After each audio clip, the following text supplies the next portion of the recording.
हमने लोगों को देखा है नमाज जनाजा पढ़ते हुए कि पांव जूतों से बाहर निकाल लेते हैं, लेकिन जूतों के ऊपर खड़े हो जाते हैं।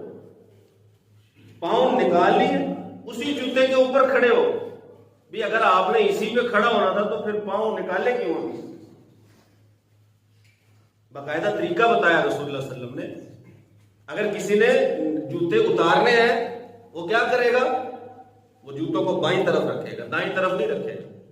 अब मसला ये है, जमात हो रही है, अगर अपने बाएं तरफ रखेगा तो साथ वाले के दाएं तरफ हो जाएंगे। तो फिर रसूलुल्लाह सल्लल्लाहु अलैहि वसल्लम ने बताया फिर वो अपने दोनों पांव के बीच में रखेगा, दरमियान, दोनों पैरों के दरमियान में रखेगा। ये है तरीका। उतार के ऊपर खड़ा होना कोई तरीका नहीं। या तो उतारो ना, अगर उतारने हैं तो फिर उनका तरीका शरीयत ने बता दिया है कि अपने, अगर जमात है तो अपने कदमों के बीच